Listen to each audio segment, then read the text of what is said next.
What is one of the most abiding male values? It's being involved in something larger than yourself. And that can come in many forms. If you're a scientist, it can be, finding the cure for cancer or eradicating malaria. That would be a great purpose. But for a lot of everyday people, I raised some great kids, and they are raising for me some great grandkids. And who knows what life is about? If it means anything, it's got to have something to do with future generations. And I feel plugged into that, and I'm doing my part. If you want to be successful, you're going to have to kill the other person who wants to be the alpha male. What I would suggest that we as humans don't have to do is be alpha males, and to suggest that a much better path to happiness and fulfillment in our lives is for us as men to try to pick up the other 25 letters of the alphabet and to be alphabet males. Hey y'all, Josh Tomioni with the 𝐦𝐨𝐬𝐤𝐞 podcast. Welcome back. We're so glad you're here. Would you do me a favor? It will only take you a couple seconds. Whether you're listening or watching right now, will you head on over to YouTube and hit that subscribe button?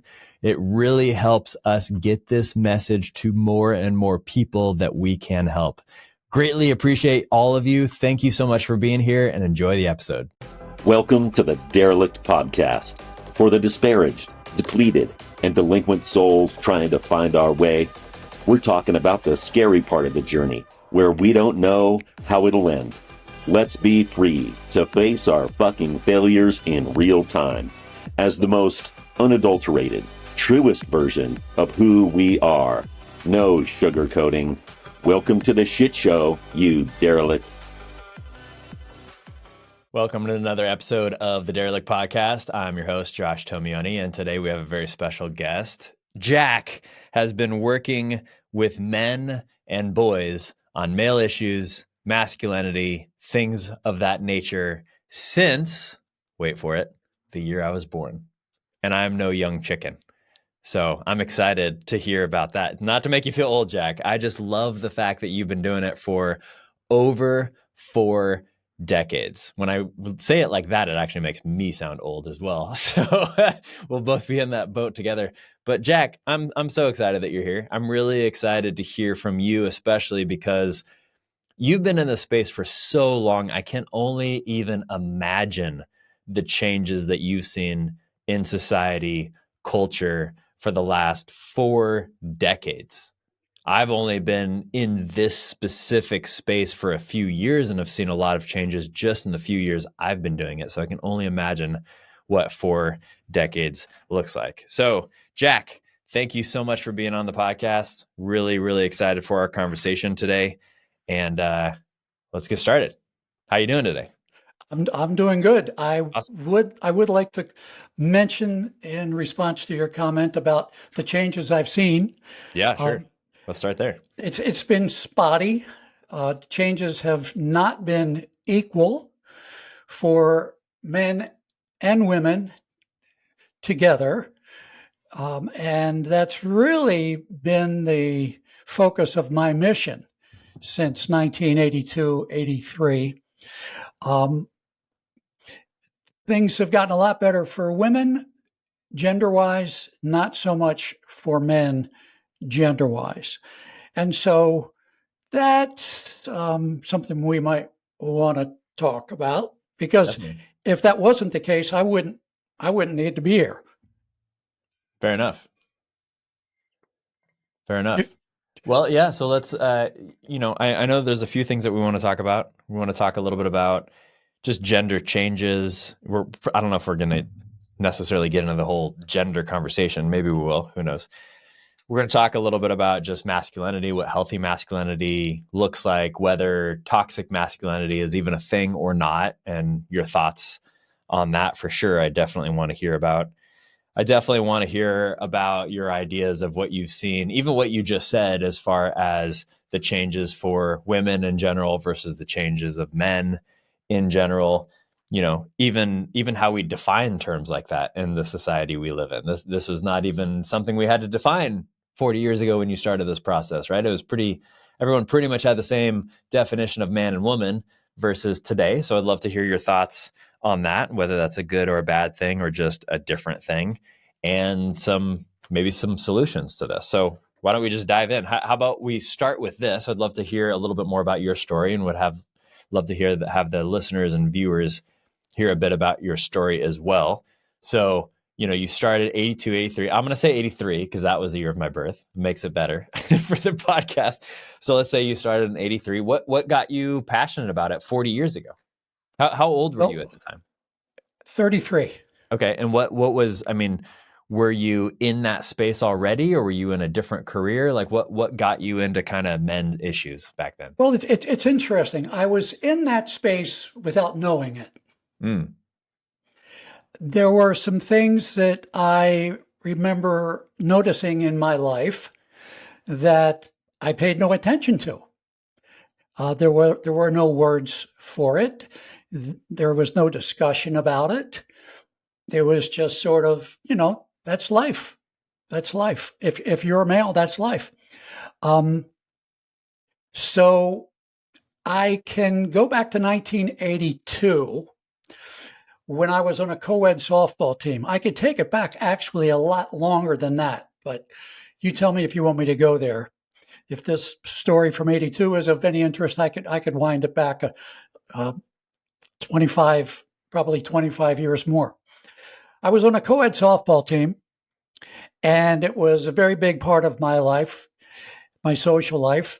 We would play on Tuesday nights. After the games, we'd go out and have drinks and dinner, and we would dance and laugh and have a really good time.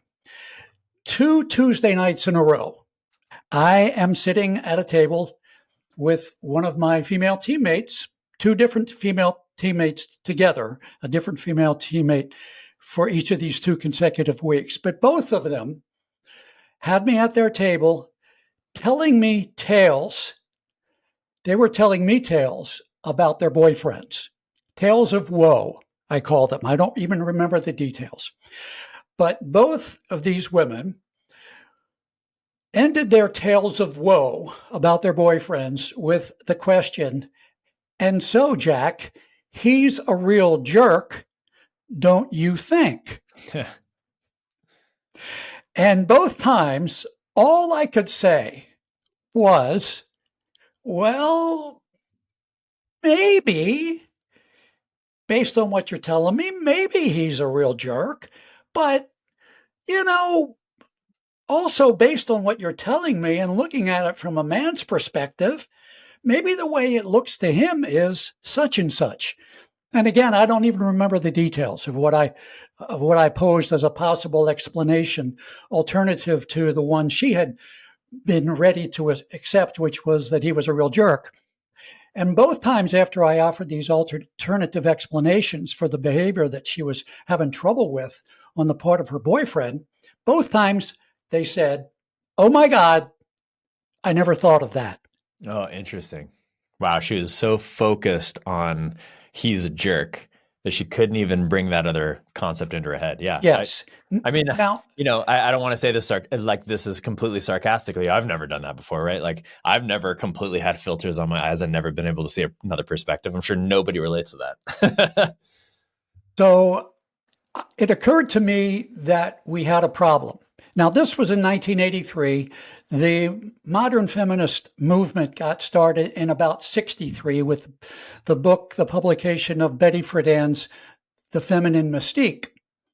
So this was about 20 years after that book had been published, and feminism was pretty up and running. And it was very much, you go, girl, and what's the matter with men? I mean, this was already happening. And so when both of these women were very ready to jump on the men are jerks bandwagon, completely ignoring any consideration of the male perspective, I knew we had a social problem. And so I went home, and my girlfriend at the time, who was also on that softball team, not one of these 2 women, of course, because her boyfriend was just perfect in every way. I said, "I think I'm going to start a magazine." And I told her why. And she said, "Well, look, printing is expensive. Postage is expensive. Why don't you do a radio show? Electrons are cheap, right?" And that's what I did.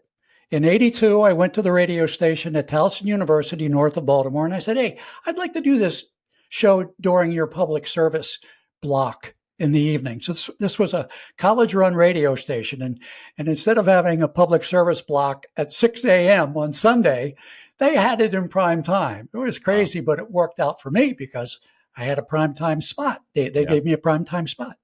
And the show did well, became the most popular public service social affairs show in that block, Monday through Friday. And Why do you think that is? Huh? Why? Why was it? Because there was no other show talking about this stuff. There were no shows talking about men's issues. What do you think? What were people looking for? What was so intriguing about it to people? I think that it was probably a lot of enough already with 20 years of hearing about women's issues and women's problems. That's all great. It's all necessary. But let's also recognize that men are involved in these issues too, not just as perpetrators, but also as people who are harmed by sexism. And I think that was the big appeal. It was a one-of-a-kind show. I think that's really interesting, Jack, because I feel, and I'd love to hear your perspective on this. I feel like we live in a society a lot today where that's not as accepted. I feel like if I'm a man and I go online and I say I have these issues, let me just give you a perfect example. Some of the social media posts that I get the most hate on are the ones where I go online and say I'm a man and other men like me are having issues. Here's what we're struggling with. And then I get a lot of hate, both from men and women, basically saying, fucking stop talking because you're a man. Oh, sorry for the white privileged middle class man, right? Like I am the problem. I'm a white, successful, middle class man. Masculine man, even worse, right? That's spiritual, even worse. So I still feel like I'm the problem. So if I go online and say that I have some sort of an issue, there's an immediate backlash versus other people that do the same. At least that's how I feel. And that's been my experience and the experience of a lot of people that look like me, which I didn't have any control over most of the things that I just mentioned, right? Like I didn't have control over being white or being male or being, any of these things. So I'm just curious, maybe that's just my perspective. Maybe you're seeing something different. Are you seeing something different in society today, or is it similar to that? I think you're focusing on something different. The reason the radio show was popular was because there was nobody else talking about it and getting away with it. There were millions of conversations between men and women and about men and women even back in the 80s, where men were basically told, to shut up. And then, the really nasty ones would say, oh, let me take out my little tiny violin for you men, right? A lot of sarcasm. That was definitely happening in the 80s. But there I was on a radio show with a program director who said, hey, we ought to listen to this in a public affairs slot.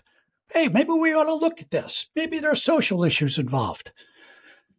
And it was an oasis in a desert of not caring about men. My model for the show when I started it was pretty much like Phil Donahue. Do you remember that name at all? Yeah. Okay. So Phil Donahue was, very much sort of his audience was women. He was on in the middle of the day. So he had to play to women. But it was very much about women good, men bad, except my show was not women good, men bad. Mine was men and women are good and men and women are bad. We're human and we both make mistakes. So let's talk about the whole thing. So, yeah, I don't mean to suggest that back in the 80s, it was a nirvana of freedom and open discussion of men's issues. It was in 1969 that the Red Stockings Manifesto labeled men as oppressors. And that was very much, and it's still very much, in our breathing about, in our top level consciousness about what goes on between men and women. What goes on between men and women is that men have all the power and women are oppressed. And Right. that was in effect in the 80s for sure. What about your thoughts on that now? Is that true? I think so, yes. And I don't think it's getting any better. The way it looks let me make sure I clarify my question. Do you think it's true that men are the ones that hold all the power and are the oppressors, and women are just the victims? No, absolutely, definitely, positively not. You know, I'm not really a hard data guy. I believe more in stories, and you know, I'm a phenomenological guy. I look around and I see crazy things happening, and I try to understand, well, what could be making that happening, even if there aren't bar charts that quantify it. I know you're a data guy because you're into finance, and numbers are important, but they're not the only thing that's important. And stories and phenomena that are hard to explain are also important. Yeah, I And they agree with can't. you. And I want to also just make something clear as well. Yes, I'm a data guy, but I don't think data is the most important thing by any means. I agree with you that it's Good. the heart of the matter. It's the story. It's what's actually happening. So it's Yes, not I'm just so glad to hear you say percentages that. don't tell the whole story, even as a semi-analytical financial guy that I am, right? Like I wouldn't be able to coach men if I was only financial, analytical, logical. It wouldn't work because my whole coaching with men is trying to help them deal with the struggles real time, deal with actually becoming authentically masculine, and statistics won't help them do that. There's no way. I love that you said the heart of the matter because I just sent an email to an important person. I'm not going to divulge any details about this important person, um, in which I used the phrase, the heart of the matter. We got to get to the heart of the matter. And I think that's probably the last I'm going to hear from this person because, they're focused on other things, let's just say. Yeah. So do you want to follow up with it? Not not to just contradict my own statement about data and statistics, but I'm going to bring up a statistic right now, and that is, I just looked it up while we were having this conversation because I was curious. So I've known for a long time the highest rate of suicide today in the U.S. at least is 35 to 50-year-old men. So I fall in that, you do not. The highest rate of suicide in 1983, do you know what it was? In 83, when you were born, the day you were born, um, I wouldn't be surprised. No, 83, probably by 83, probably wasn't women.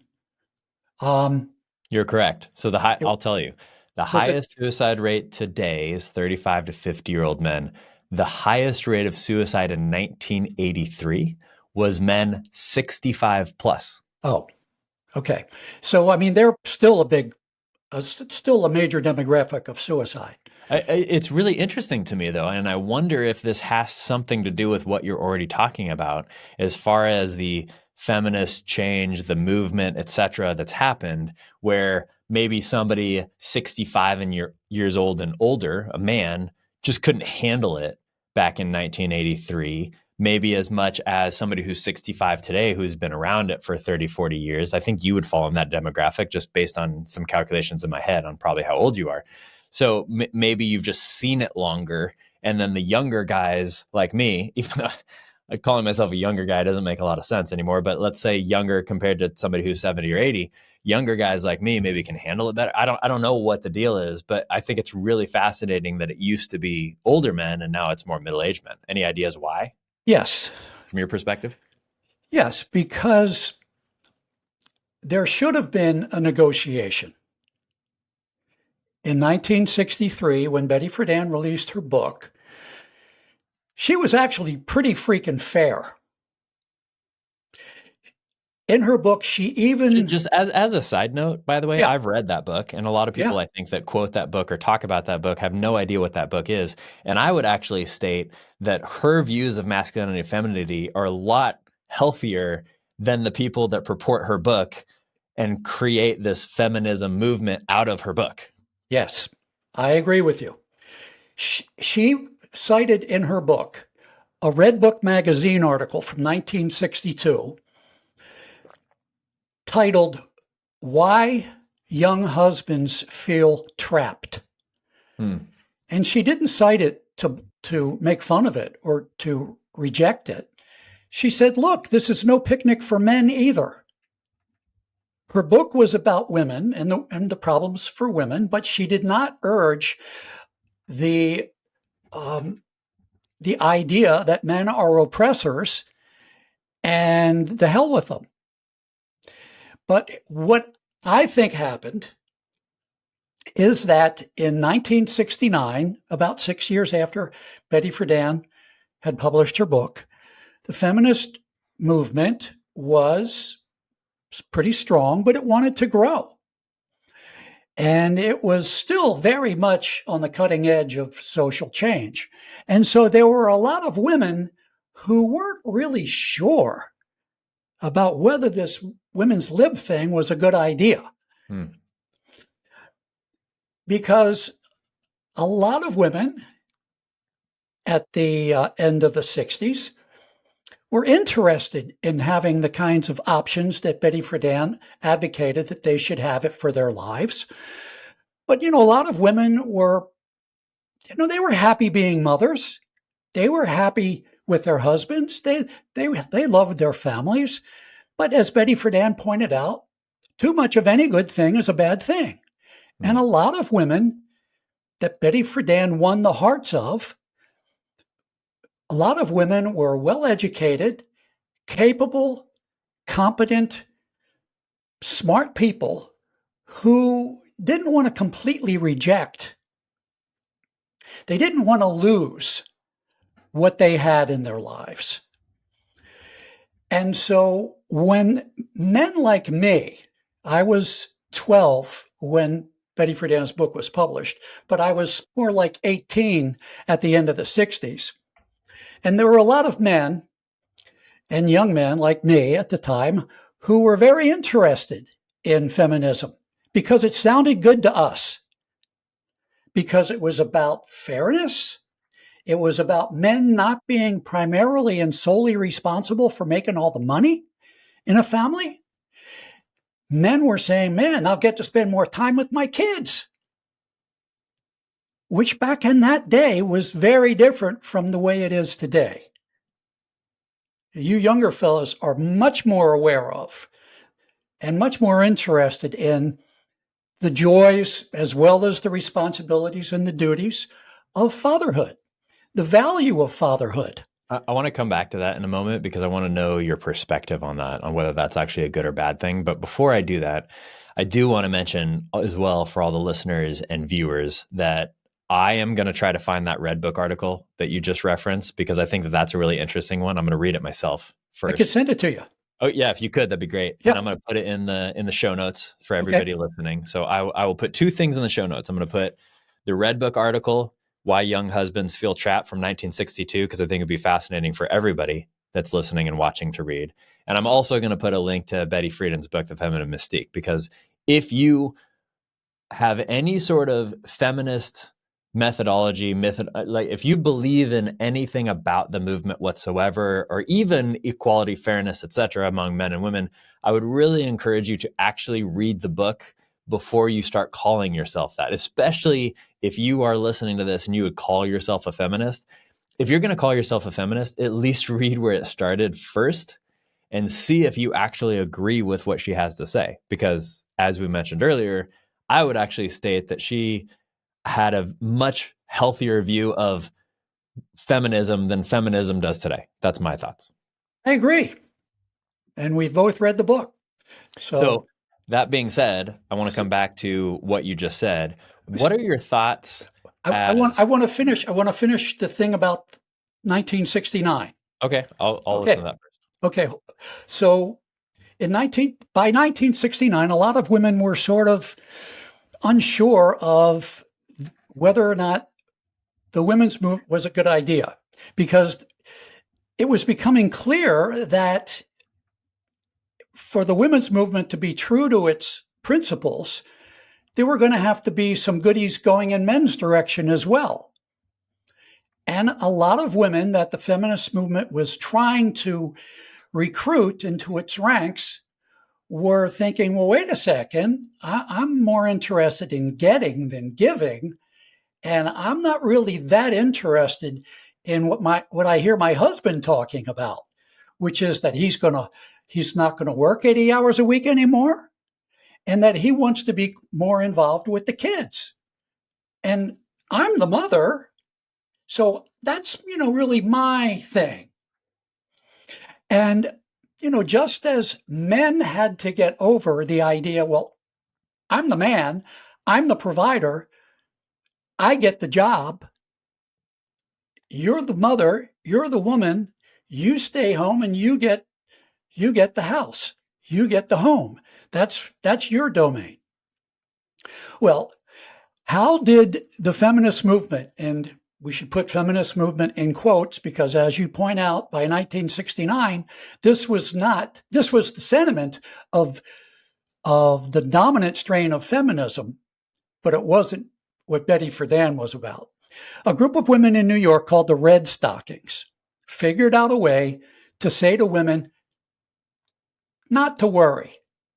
We have the perfect way to make it possible for us to proceed with us getting what we want without having to listen to men and what they might want in this bargain. What the Red Stockings Manifesto said, it's a pretty long document, several hundred words, but the essence of it is women are oppressed. Our oppression is total. We identify men as the agents of our oppression. That idea, well, it was sort of a Marxist idea, the whole thing about oppression and class warfare. That idea worked its way quickly into academia, into the media, and into the minds of women who were looking for a way to say, yeah, we don't have to give those men anything. They're oppressors. You don't have to negotiate with your oppressors. You don't have to ask your oppressors what they might want. You don't treat your oppressors as stakeholders. No, they're your enemy. You can do anything you want to them. And I think that is really where feminism went off the rails.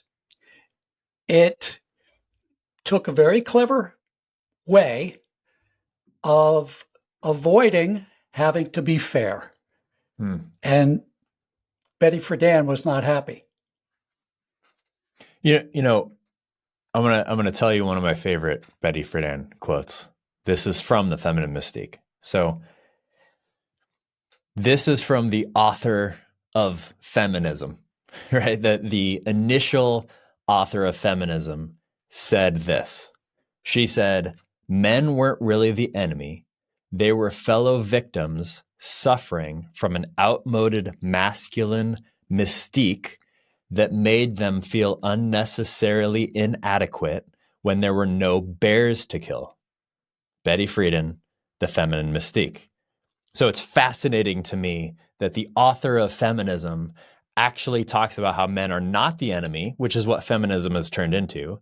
And they also talk about how men are fellow victims suffering along with the women, but they were suffering because there was this unhealthy masculinity that was being purported, which actually didn't turn out to be true. And that's now turned into feminism, which has feminine women and men telling masculine men to be more feminine because that's the answer. And that's not the answer. It never makes somebody healthier. If you're a primarily masculine man and then you turn into your feminine, that is just being inauthentic. It's just like a woman who's primarily feminine being more masculine, or a woman who's primarily masculine being feminine. Whatever it is, it's inauthentic. And then it makes suffering, which is exactly what she was talking about. So it's fascinating to me that turned into men are the problem, men are evil.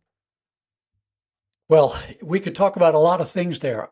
I would say that you and I probably differ a little bit. Sure. At least a little bit. Let's get into that. In our ideas of men being urged to be feminine. I guess I should say Interesting. this. You don't see that. I see men being urged to be more authentic and less defensive. Let me say it like this. The best example, I know that one of the questions we were going to talk about, maybe we will, maybe we won't, was my definition of healthy masculinity. Sure, let's go there. And before yesterday, I would have said, well, it's one of those questions for which there are a million answers, and it is one of those questions for which there is no answer. But as of yesterday, after I watched your interview with Austin, the host of the recently discontinued podcast about failure. The first episode with him or the second episode with him? It was after he let it go. It was that was the most recent one. I interviewed him twice. That's why I was asking. So the most recent one. Okay. So I got to tell you that from my perspective as a 73-year-old man, you're in your 40s? 41. Okay. So when I was in my 40s, my cohort would never, and I'm not saying this is a good thing that they would never. I'm saying it's a good thing that you and Austin were able to do it. You had a conversation that was healthfully masculine. That is, if I had to give an example of healthy masculinity, I would say that interview that you did with Austin, where you are both honest, thoughtful, keeping in mind ideas of male honor, willing to really think about whether what you did was right or wrong, excusable, inexcusable. Could you have done it better? Could you have done it differently? That was healthy masculinity, but it never, any two men who did that in 1983, or, when I was 40 years old, would have been thought, well, that's kind of weird. These men bearing their souls. I mean, my radio show was weird enough, and all I did was do straight interviews with experts. Well, first, let me just say thank you, Jack. That is a tremendous compliment coming from somebody that of your stature and age and wisdom and everything else. I really appreciate that. Thank you very much. My second question then would be, what do you feel has changed? I guess what I should preface this with is that this is the whole reason I started this podcast, because I still don't feel like a lot of men do that sort of thing. And I'm not trying to pat myself on the back. I'm just trying to say, this is what I desperately need. So I know other men desperately need it.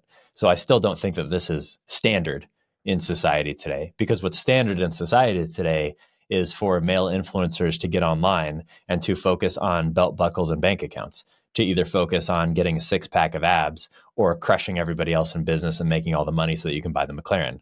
That's what's still the most popular in social media today. There's not a whole lot in between David Goggins and Eckhart Tolle, where either you're sitting around and your spirituality being present with yourself, or you're running 8 million miles a day in order to prove to yourself that you're worthwhile.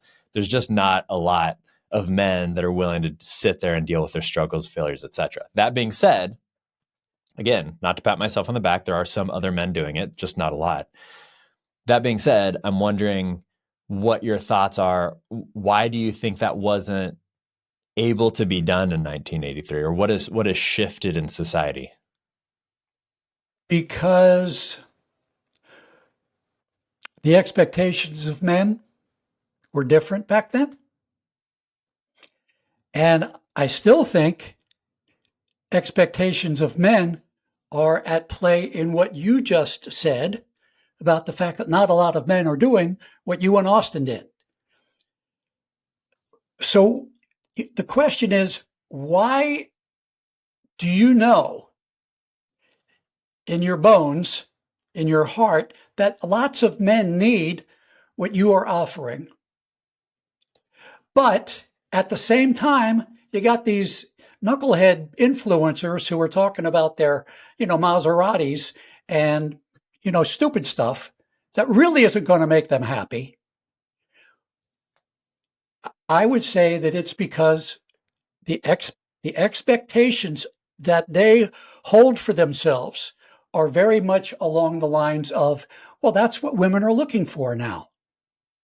The alpha male who's making a lot of money and doesn't like all the sissy stuff. Well, of course. Because what we see on social media, like, let me give you a great example on social media. I don't remember the name of the account. I'm sure there's several accounts that do this, but there are these videos that have been going around for years of these men approaching women on the street, generally a young man, generally a young woman, both of them attractive, both of them physically fit, both of them just, they look great, right? And the man usually goes up to the woman, and a lot of the time the man is ugly as well. They'll play it with different types of men just to see what happens. They'll go up and they'll talk to this woman, and they'll be respectful, they'll be kind, they'll say, "Are you interested in going out?" That sort of thing, and they're completely uninterested. And then the man will go walk over and get in his 100, 150, 200, 250, 300, $350,000 car, and all of a sudden the woman comes flocking over and is deeply interested in him. And there's several things I think to say about that. Number one is the woman's not really interested in the car. She's interested in the power. She's interested in the control. She's interested in the man being a masculine man who has somehow found the amount of success and everything else that he could purchase this thing. What she really wants is she really wants a masculine man who can take charge, who's confident, but who's very secure in himself and other authentic things. But the way it appears is that the only thing that matters is that the man has money. And we're told this over and over and over and over and over and over and over again.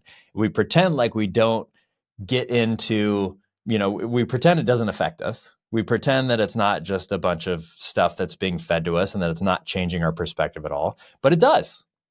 So then what do? We look for men online that are going to get us that six pack, that are going to make us look sexier, that are going to get us more money so that we can get the girl. And then at the end of the day, we get all that stuff and we get the girl, and the girl's not happy because we're still not an authentic man living our true authentic selves at the end of the day. Very good. Nobody's happy. And nobody's happy because nobody's the woman happy. leaves, so I'm not happy. Exactly. The woman doesn't stay, so she's not happy. And so my focus, my mission is for men to say to themselves, why would I want that sex pot over there? Yeah, she's really sexy, but there's a pretty short shelf life on that. And I'm probably going to live to be 80 years old. And I'm hoping to have kids and grandkids.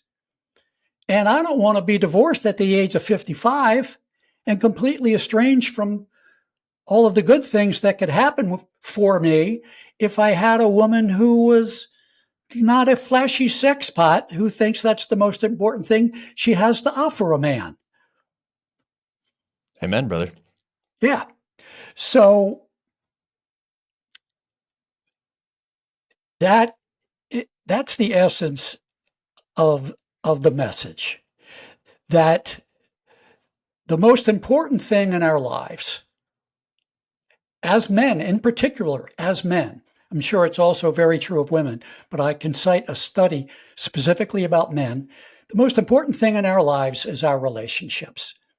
There's a study that's been going on at Harvard since, I think, the 1930s. JFK, John F. Kennedy, the president, the assassinated president, was at Harvard. He was one of the subjects of this study. They followed men for decades to find out how happy they are and what happened over their lives to help them be happy or to help them be unhappy. And the director of the study told a reporter for The Atlantic, who was doing a story called What Makes Us Happy. The reporter, his name was Joshua Wolf Schenck, I believe, asked the director, his name is George Vaillant, so what have you learned? And George Vaillant says, the only thing that really matters to your happiness is your relationships. Now, that sort of flies in the face of a whole lot of, it would be too rough probably to call them lies, but misinformation that we as men get about what we really ought to be pursuing if we want to have deeply, seriously, truly happy lives. Because it is convenient for some women, we can call them alpha women, to be really sexy, sexy, sexy, sexy, treat the man like a chump, get him to walk down the aisle, get him on the hook, and then after she gets to have a few kids with him, decides, I never really liked you anyhow. Because I really liked this other guy I was going to college with who he was writing poetry. And somehow that wasn't good enough for me. I wanted what you got. Now I got it, and see you later.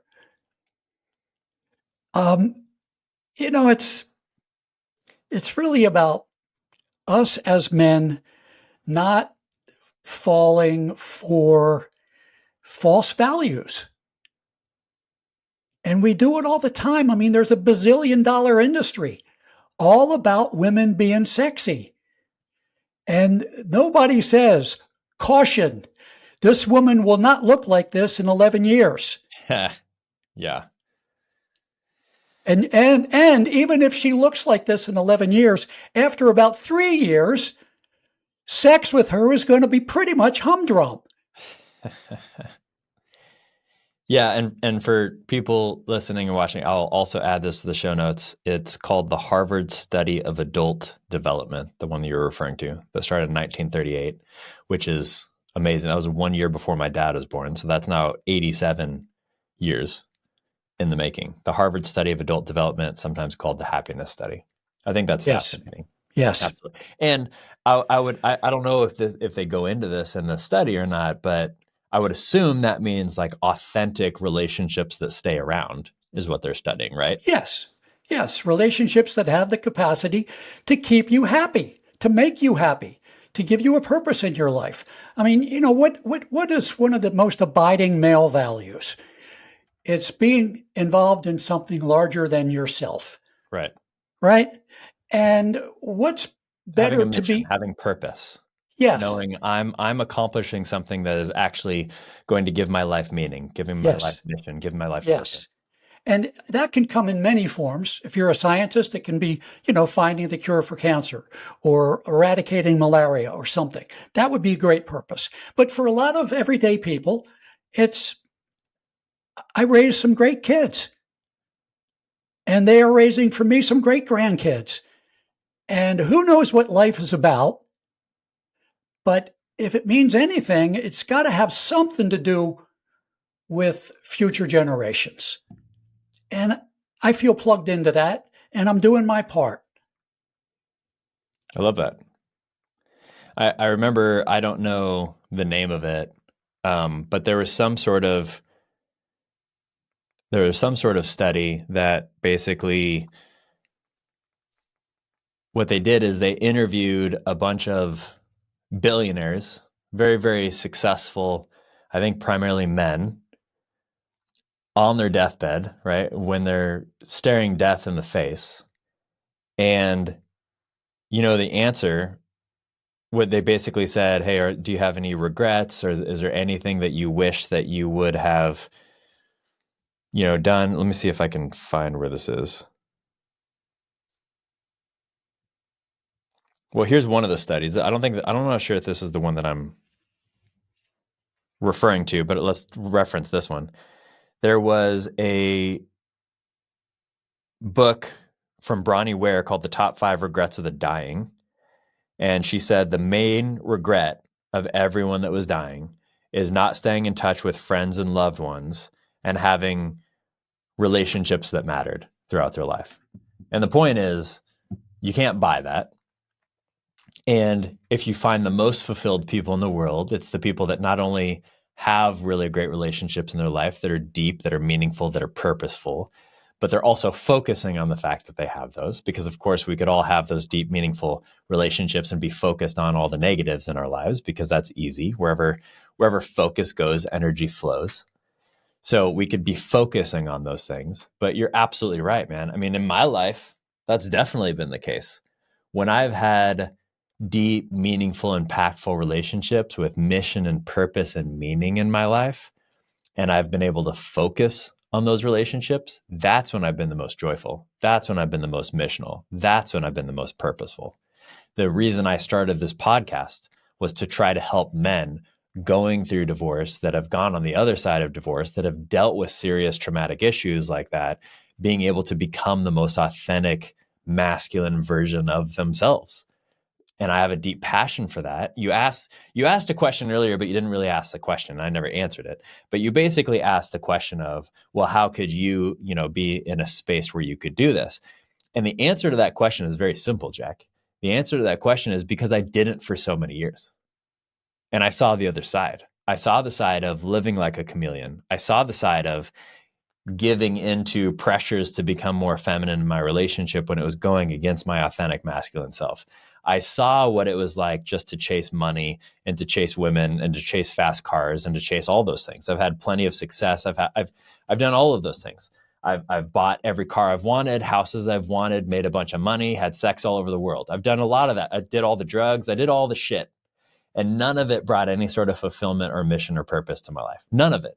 The only thing that's brought that is being missional with the guys that I'm trying to help, because I know when I was in my darkest of days, I didn't have that man. And all I want to be is the man to those men that don't have that man, to help them see, look, you can be better. You can have the most authentic, amazing version of yourself after this thing, like a divorce, that you think is going to end your life. So I got to ask you, in what ways were you asked, or in what ways was it suggested to you that you change in a way that you are describing as being more feminine? Well, what would that have looked like? I'll unpack that. So it's, as you mentioned before, it's difficult to describe masculinity and femininity because it's a very big topic. But in general, some more, I would say, more masculine traits in general are being direct and bold and confident, taking charge, getting things done. Those are generally seen as more masculine traits. More feminine traits are being more caring, more kind, more sympathetic, more nurturing. And again, every man has both. Every woman has both. But the majority of men have majority masculine traits. The majority of women have majority feminine traits. And I'm not even bringing into whatever gender you call yourself. I'm just saying, if you were born a man, you generally have more masculine traits. If you were born a woman, you generally have more feminine traits. That quote alone will probably get me canceled on social media, but I don't give a shit because it's true. That being said, relationships require polarity. So in order for a relationship to work, whether it's straight, gay, bi, whatever, I don't care, one person has to be more masculine, one person has to be more feminine. I've never seen a relationship work with two in a romantic sense. I've never seen a romantic relationship work with two very strong masculine personalities. I've never seen a relationship work with two strong feminine personalities. Even in gay relationships, I don't think it matters. If there's two guys, one's going to be more masculine, one's going to be more feminine. If it's two girls, one's going to be more masculine, one's going to be more feminine. This is just true just based on observing. Just observe the world, you'll see this. And you can tell me in a second if you disagree with any of this, I'm fine. But that being said, specifically, when I was in my marriage, I ended up being pressured into more feminine traits that didn't fit me. There's nothing wrong with those feminine traits. Trust me, there is a good part of me that wishes I had more feminine traits, and I work on them. I have 2 daughters. So if I'm not caring and loving and kind and nurturing and supportive, I very much lose my daughters. And it's happened plenty of times. So trust me, I want those traits. It's not a matter of not. It's a matter of me disregarding my masculine traits and pulling on feminine traits that are not authentically me. And then what ended up happening, I think, in my marriage, as well as every other relationship I've ever had that's failed, is that I have always been primarily masculine in those relationships, and the woman's always been primarily feminine. And what's happened every single relationship in my life that's failed is that one or both of us have felt like we needed to be more the other. So I felt like I needed to be more masculine. I felt like I had to be more feminine. She felt like she had to be more masculine. And then we are living inauthentically. And then what happens when you live inauthentically is you're not really living out your true self. Now, does this mean as a man that I shouldn't listen more, care more, love more, nurture more? No, absolutely. That's not what I'm saying. What I'm saying is when I'm forced into being inauthentically who I am and I'm dropping myself, then I'm not going to be happy. And that turns into bitterness, anger, resentment, frustration for me and my partner. So what I see happening, and this is maybe where we disagree, back to the disagreement point, but what I see happening a lot in culture today is that the main thing that feminism is purporting is that authentically masculine males need to be more feminine. They need to go to therapy. They need to be more loving. They need to be more considerate. They need to be more kind. They need to be more open. They need to be all of these things, which again aren't necessarily in and of themselves bad, but they need to raise their femininity in order to erase toxic masculinity. And I think that's the wrong answer. I think even what Betty Friedan said back in the day, I think what she is saying, which I would purport as well, is that people need to be more authentic to who they are. So if a male is mainly masculine, he needs to live out his masculinity. And that's not toxic. That's him doing it in a way that's protective, that's caring, that's directive. He's taking care of people. He's not fighting people. He's not raping and pillaging. He's protecting the ones that need to be protected. That's a masculine trait. Okay. So I have many things I would like to say. I can't wait. Well, I like everything you said. I would point out that if you ever allowed yourself to be forced into being something that you weren't really, that is very much counter to being masculine. Agreed. That's and also by the way, I also want to make sure that I didn't come across the wrong way either with that, Jack. I'm also not blaming anybody for that. I'm blaming nobody but myself. I'm not saying it was like my wife's fault. I'm not saying it was society's fault. I still had the choice of whether I was going to do that or not. And I was weak. And I chose not to be a courageous man and to stand into my masculinity. That's 100% what I decided to do. 100% my fault. Okay. So you were urged to do some things that did not feel right to you.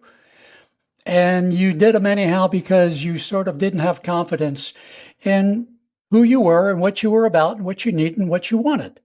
And I thought that it was going to be best for the marriage, and I thought it was going to be best for my relationship. I had good intentions, but those good intentions didn't surpass what actually ended up happening. Did you ever say, "Hey, that's an interesting suggestion. I'd like to talk about that." Sure. And then talk about the pros and cons, the ways in which it felt like it might fit for you, the ways in which you knew it wasn't going to fit for you. Sure. You did. Okay. So you went through a good discussion about this possibility of adopting more feminine qualities. And so even with a good, healthy examination of the pros and cons, you made the wrong decision. Well, I wouldn't say it was a good and healthy conversation. I also wouldn't say that we necessarily used the words masculine and feminine, but did we have conversations around it? Sure, we did. Right? There were positive aspects of my marriage as well. I'm not going to throw the whole thing out, or any other relationship. My ex-girlfriend and I, who were together for 2 years, I would say the same thing. Like there were definitely healthy elements of that. And at the end of the day, that just because there are healthy elements of it doesn't mean it was, how am I trying to say this? I don't think it was as black and white as there was a healthy discussion around it and then I just chose not to do it. Where there was a healthy discussion around it and you chose to do it, to adopt these feminine behaviors. I don't even know if it was a healthy discussion, but let's say there was a discussion, but I still chose to do it. let me ask you this. Do you put your daughters to bed at night? When they're at my house, yes. And do you read them bedtime stories? Sometimes they read a lot to themselves these days. Okay. Um, did you change diapers? Yes. You know, there was a time when all of I'm those aware. things My dad's never changed a diaper in his life. I would guess. have been considered feminine. Absolutely, 100%. Okay. I would still Do, consider it do, feminine. do you know that forks, eating forks, table forks, used to be considered feminine? No. Why? Because real men ate with their hands. Yeah, but Never knew that. yeah, I'm serious here. I mean, I believe you. this is true. This is true. Do you know that wristwatches were originally considered feminine? As opposed to like a pocket watch? Yes, Oh, no. because real men carried pocket watches.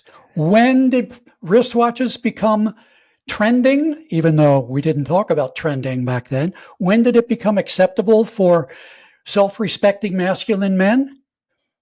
When, in World War I, the fighter pilots who needed to be able to check the time so they knew how much gas they had left Oh, found that a wristwatch was really handy. it was a lot easier than trying to pull it out of your pocket for sure. Exactly. And Yeah. so once those fellas started wearing wristwatches, well, then they became unfeminine for everybody. Do you know that cigarettes were considered feminine? Huh. Because real men smoke cigars. Cigars, yeah, absolutely. Yeah. And so, the whole idea of what's masculine and what's feminine is really, I won't say it's fluid, although I think there is such a thing as sexual fluidity. I think that the important thing is not to worry about whether it's branded masculine or feminine, but does it fit for you? That's the Amen. question. That's Sure. the question. And if somebody says, I think you should adopt this behavior, the question isn't whether it's masculine or feminine and how masculine are you? It's just, it doesn't feel like it's going to work for me. I don't want to try that. I'll keep it in mind. And if you see an example of where it could be helpful for me, let me know and I'll reevaluate. But no, I don't want to do that. When I was young,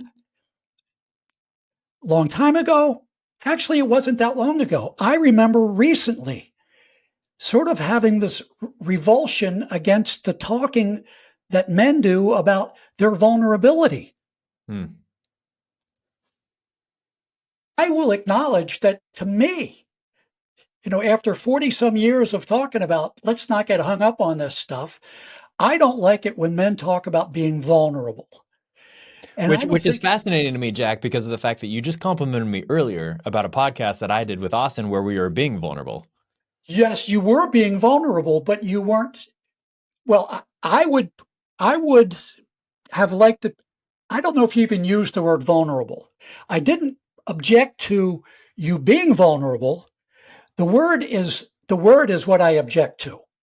I suggest, What's the difference? and What's the difference in your mind? maybe for you as a coach, and you will find situations in which maybe the word vulnerable is a little too much, because the word vulnerable to me suggests, oh my God, I have a problem and there's really nothing I can do about it. I'm so vulnerable. I know that's not what you really think and mean, but that's the way it comes across to me. No, I agree with you. I don't disagree with you, Jack, because it has a sense of victimhood with it, right? Yes. Like I'm vulnerable and there's nothing I can do. It Yes. removes power. I would agree. Yes.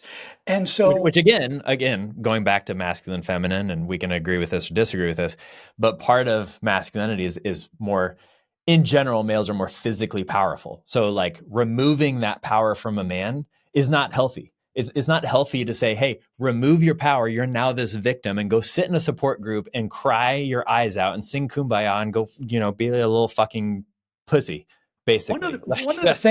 one of the things that drives women crazy about having conversations with men and, quote unquote, being intimate and sharing intimacies with each other is that sometimes women just want to talk about their problems. And sometimes, like 99% of the time, men don't want to just talk about their problems. They want to solve problems. And they want to help women solve their problems. I can understand why women sometimes don't want that. And I agree, you probably agree with this, but I'm just going to state this because this is the way I've heard it before, and I thought it was really powerful. The reason why is that women speak about their problems for connection.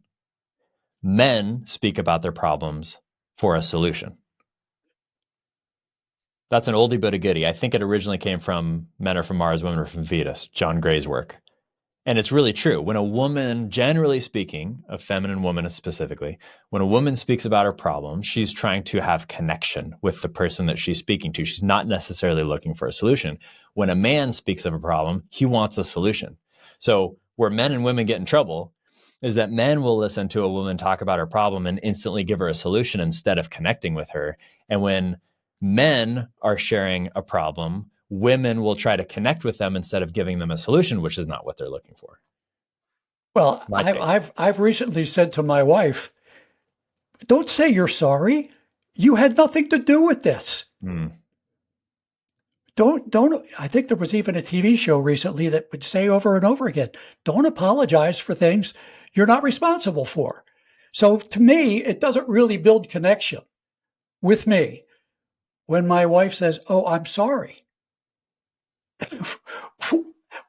That really does not connect with me. Would you like to talk about it? What happened? What, dude? I would like some solutions, maybe. Let's kick this around. So, it's not like one style is better, one style is not so good. But it would be helpful for men to be aware that women just sometimes want to talk.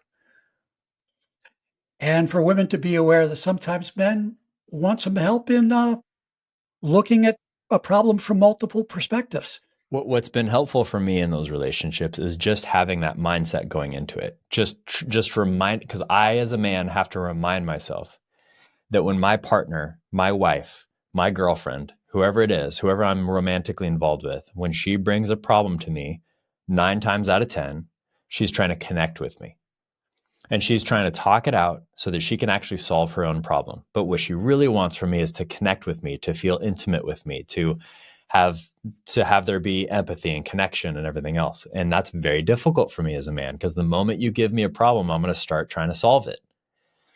And what I've found really helpful in relationships I've been with feminine women is reminding them, please come with the mindset that if I bring a problem to you, I actually want a solution. That's how I connect with you. I don't connect with you by just blabbing out my problems and having you say, I understand. Oh my gosh, that must be so hard, etc. All the things that we should say to you as a woman. That doesn't help me. What helps me is, have you thought of this? Have you considered this? What about this? What if you tried this? And it's so incredibly ingrained in masculine men and feminine women to not do that. That's really difficult to do. But man, the best relationships I've ever had in my life is when I can remember to trigger in my mind, she doesn't need me to solve this. She just wants to connect with me right now. And for her, I do want you to help me solve this. I'm not looking for, that is how I connect with you. That was an incredibly meaningful thing that I learned. And I think it was from John Gray and the Mars Venus book from back in the day. And to maybe put a period at the end of the sentence, what's also very important is that neither the man nor the woman cop an attitude about the supposed shortcomings of the other. Right. For sure. It would be not unheard of for a chorus of, oh, men are so clueless. Men are so insensitive. Men are so dumb. They have no emotions. They have no feelings. That's really sort of like the modern version of what I heard on those 2 Tuesday nights. We're so ready to assume that the man is an idiot because he's different from you. Our brains are extremely powerful and our language is extremely powerful. And if I go around saying men are blank or women are blank, I will believe it, even if I don't think I believe it. And the more I say that, the more I go around and say women are manipulative, women are gossiping, women are always just having somebody on the back burner, women are never faithful, etc. I'm going to continue to meet women like that in my life that I get in relationship with. And then I'm going to wonder, why the hell do I keep getting in these relationships? Well, it's because that's where my mindset is. And that's what I attract. What I put out in the world, I attract. And it's the same for women. I have a friend and love her dearly, but she always she's doing this all the time. It's always like, well, men are always like this. Men are dogs and men just want sex and men don't really care about me. And then she gets in these relationships where men are dogs and men want sex and men don't care about her. And she wonders why. I'm like, well, you're putting that out into the world. I don't know how else to say this to you. If you walked around and said, men are courageous, men are strong, men are masculine, men are kind, men are amazing, guess what? You're going to manifest into your life men that are those things. It's just true. It sounds like it might very well be true. Through the magic of, I don't know, vibes or something. I don't know what it is. I don't know if it's spirituality, universal. I don't know what it is. I just know that it's true. One thing that a woman like that might be putting out into the world is, if you present these characteristics to me, you got somebody who's going to appreciate them. Right. Right. So come on. I'm bringing it up to the loading dock. I want all of this I can get. Right. Yeah. So, Jack, I could talk to you for hours longer, but this is not the Joe Rogan podcast where we blab for 4 hours. So we got to wrap it up here. And maybe we'll have you back sometime, because I've thoroughly enjoyed this conversation. I guess to bring it to a close here, to try to end it, to try to land the plane a little bit, there's a couple things. Well, I guess first, if somebody wants to get a hold of you, what's the best way for them to reach out to you? Malefriendlymedia.com is my website. Got it. That's the best way. All right, sweet. So I will put that in the show notes for you listeners, viewers. That's going to be in the show notes. Reach out to Jack. He is a man, as you can hear from this podcast, with a lot of wisdom, a lot of knowledge, has been in the space for a very long time. I'm going to continue to pick your brain, Jack, as a younger man in this space, because I love what you have to say. And I've really enjoyed our conversation. You're respectful. You have opinions. You don't go against them, yet you don't do what a lot of people do in this day and age, which drives me insane, which is like, we can have different opinions, we can have different talking points, we can respectfully talk about them, and we can engage in conversation to try to figure out how to better ourselves and everybody that's listening to us. And there are so many people, guaranteed I'll get negative social media comments on several things that we've said today. I just already know it, because there's been some things that have been controversial. And what a lot of people will do instead is that they'll just go on and they'll comment on my hairline, or how I look old, or how I'm a simp, or whatever, right? Like, instead of actually engaging in the issues, talk about whatever you want. I don't care. Talk about how you think my beard is fucking stupid, or how I look Irish, even though I'm Italian. I don't give a shit. I've heard all of it. I don't care. What I'd rather you do is like leave a comment where we can actually engage in a conversation. Some of my best comments ever have been where somebody has said something like, I disagree and here's the reasons why. Well, great. Now we can have a conversation, versus like, you're just an idiot and you're a simp and who would ever listen to you because you're not in a relationship, or whatever bullshit people say, right? So anyway, all that being said, sorry, got on a soapbox there for a second. I really appreciate you not being that person. I appreciate you being a very respectful, wise individual who has opinions, and we can disagree and still get through them. So thank you. That being said, to wrap it up, what would you say? I have a big audience of men that are similar to me, that are, quote, middle-aged, which even that phrase seems stupid now, to call a 40-year-old middle-aged when people are living well into their hundreds these days. But let's just say 30s, 40s, 50s, that are listening, that are trying to understand, how do I live more authentically myself, whether that's masculine or not, just more focused on authenticity. Is there any final words you would say to those men from what you've seen in society over the last 40 years of doing this work? Yes, I think so. I remember growing up as a boy with this idea of alpha males in my head. And when I would watch the nature shows, I would see two rams bashing their heads together to see who was going to win. And it was always the males are dominant and trying to see who was going to have all of the ewes, I guess, is the female rams. I don't know. But it was very sort of ominous that this is the life of a male. If you want to be successful, you're going to have to kill the other person who wants to be the alpha male. What I would suggest that we as humans don't have to do is be alpha males, and to suggest that a much better path to happiness and fulfillment in our lives is for us as men to try to pick up the other 25 letters of the alphabet and to be alphabet males. To have as many aspects to our repertoire, diversifying our portfolio as widely as we can, have as many operating systems on our computer as we can, so that when we need to call up an app, we got an operating system that can run it. Be alphabet males. And let's be thankful that we're humans and we have this thing called civilization that sort of makes it possible for even those of us who are not alpha males, who are ever going to butt heads with another alpha male and win, can still have a happy life with no shame.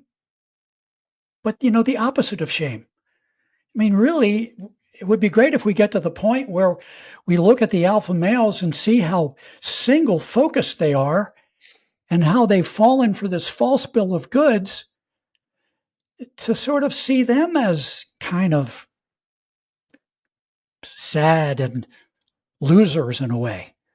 For sure. Whew. Can you think of maybe a couple practical steps for men to do that? Well, yes, this might be an answer to that question. What is a good definition of a real man?